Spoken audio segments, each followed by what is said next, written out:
कपड़े धोने वाली बहू। शादी के पहले से ही विभा को कपड़े धोने का बड़ा शौक था। कभी नल के नीचे तो कभी तालाब के पास। अरे मेरी नीली वाली लुंगी नहीं दिख रही है। विभा की अम्मा, कहाँ रखी है लुंगी? अरे वो तो विभा ने परसों ही धोकर रखी थी आपकी अलमारी में, देखो वहीं होगी। वो ना मैंने आज धो दी, मुझे लगा कि गंदी हो गई होगी। अरे कैसे गंदी हो गई थी? उसे तो मैंने पहना भी नहीं। हे भगवान, इस लड़की के कपड़े धोने की आदत से परेशान हो गया हूँ मैं। जितना तो घर में राशन नहीं आता, उससे कहीं ज्यादा डिटर्जेंट पाउडर का खर्चा है। इसकी शादी करवा दो, शादी जाए अपने घर में ही करे काम, फिर चाहे घर के कपड़े धोने हो या पूरे गांव के। हाँ ठीक बोल रही हो, देखता हूँ मैं कोई लड़का। वो दिन भी आ जाता है जब विभा को देखने लड़के वाले आ जाते हैं। लड़की मुझे अच्छी लगी। होने वाली सास कहती है, बेटी अगर कुछ पूछना है तो पूछ लो।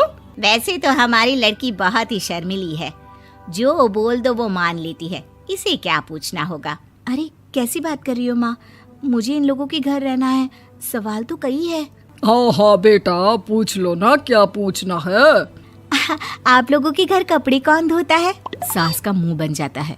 देखो, अगर तुम ये कहना चाहती हो कि तुम्हें कपड़े धोने नहीं आते तो सुन लो, कपड़े मैं ही धोती हूँ, लेकिन तुम्हारे आ जाने के बाद मैं रुमाल तक नहीं धोऊंगी। अरे चुप रहना भाग्यवान, बहू बेचारी घर आई नहीं, उसे डराना शुरू कर दिया। वो क्या है ना बिटिया, अभी तक तो ये कल्लू की माँ ही धोती थी, लेकिन अब तुम्हारे पापा तो दहेज में वॉशिंग मशीन देंगे ही। तभी विभा की माँ बोल पड़ती है, सवाल भी पूछा तो क्या। वैसे भाई साहब, मशीन की तो फिर भी कपड़े धोने की कैपेसिटी होती है। मतलब जो बिटिया दे रहे हैं ना विभा, इसे कपड़े धोने का बहुत शौक है। ये आप लोगों के क्या, आस पड़ोस गांव मोहल्ले सबके कपड़े धो दे और उफ तक ना करे। बाहर देखा नहीं आपने कितने कपड़े सूख रहे हैं? सब हमारी बिटिया ने ही तो धोए हैं। बस भी करो ना माँ, शर्म आ रही इतनी तारीफ सुनकर। और तो और एक दाग निकाल कर दिखाओ तो मान जाओ। हाँ अच्छा, माफ करना बेटा, मैंने गलत समझा। हमें तो रिश्ता बहुत पसंद है। और ऐसे जुड़ जाता है रिश्ता कपड़े धोने का शौक रखने वाली विभा का। उसकी शादी हो जाती है कोयला फैक्ट्री में काम करने वाले कल्लू के साथ। शादी के बाद अचानक विभा चिल्लाती हुई सास के पास आती है। सासू माँ, अरे सासू माँ कहाँ है आप? ये तो धोखा है, धोखा दिया आप लोगों ने मुझे। इसे ससुर के चक्कर के बारे में पता चल गया। अरे तो उसमें तुझे क्यों धोखा मिला है? अरे नल में पानी नहीं आता, कपड़े कैसे कब धुलेंगे? अच्छा, तू पानी नहीं आ रहा उसकी बात कर रही है। तो आपने क्या सोचा? कुछ नहीं। अच्छा, तेरी माँ ने कहा था कि कपड़े धोने का शौक है तुझे, याद आया मुझे। शौक बोलकर कपड़े धोने वाले मेरे जुनून को कम ना आके सासू माँ, कपड़ा धोना मेरा गुरूर है। तभी पति भी वहाँ आ जाता है। अभी मैंने इसे सनी देओल की फिल्म दिखाई है, उसी के डायलॉग मार रही है माँ। अच्छा सुन, साफ साफ बता रही हूँ, पानी सुबह 4 से 6 और शाम को 10 से 12 आता है, समझी? विभा टाइमिंग सुनकर हैरान हो जाती है। ये क्या भूतों का मोहल्ला है? सुबह 4 बजे उठकर कौन कपड़े धोता है? 4 बजे टंकी में पानी जाता है, फिर सारा दिन धोना ना, किसने मना किया? अरे कैसी बात कर रही हैं? 200 लीटर की टंकी में कितने कपड़े धो लूंगी मैं? सुबह ही उठ जाऊंगी मैं। अब क्या था, विभा सुबह 4 से लेकर रात के 12 बजे तक कपड़े ही धोती रहती। एक रोज सास पड़ोस से निकलकर कहीं जा रही होती है कि साथ वाली कहती है, हाँ कल्लू की माँ, जरा ये बताओ कि 2 साड़ी है, 2 ब्लाउज और एक पेटीकोट और एक नाड़े वाला लंबा कच्छा। हाँ तो? अरे तो क्या, कितना लोगी धुलाई ये बताओ। धोबन दिख रहे हैं हम क्या? हमारे पति सरकारी नौकरी से अभी रिटायर हुए हैं और बेटा सुपरवाइजर है कोयला फैक्ट्री में। धोबन समझ रखा है हमें?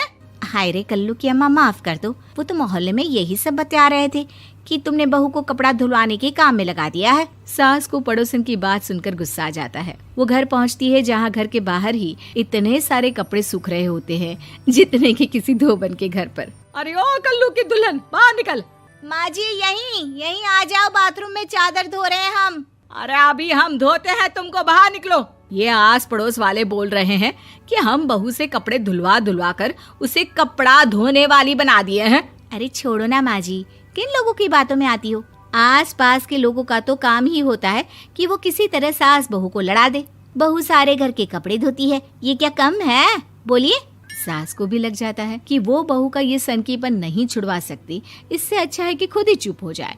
एक रोज सास और बहू मंदिर जाते हैं, जहाँ सास की साड़ी वहाँ खड़ी भीख मांगने वाली से मिलती है। माँ जी क्या बात है, आपकी साड़ी उस भिखारन से कितनी मिल रही है ना? हाँ हाँ देखो तो, दोनों की साड़ी मिल रही है। क्या बात है कल्लू की अम्मा, तुम खुद को तो अफसर की बीवी बताती हो और ऐसी सिंपल सी प्लेन साड़ी पहनकर घूमती हो। सिंपल और प्लेन नहीं है ये साड़ी। तो क्या सोने के धागे से फूल बने हैं?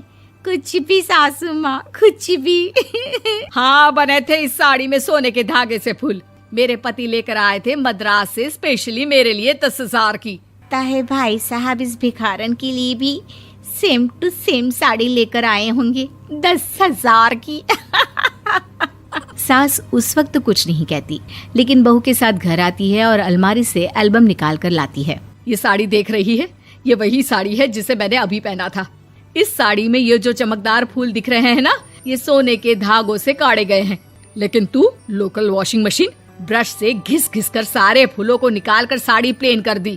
मुझे माफ कर दीजिए सासू माँ। और तो और, जब मैंने तुझे तेरी गलती के लिए कुछ नहीं कहा, लेकिन तूने तो सबके सामने मेरा मजाक ही बना दिया। क्यों? बहू को समझ में आ जाता है कि अब से उसका कपड़े धोना बंद।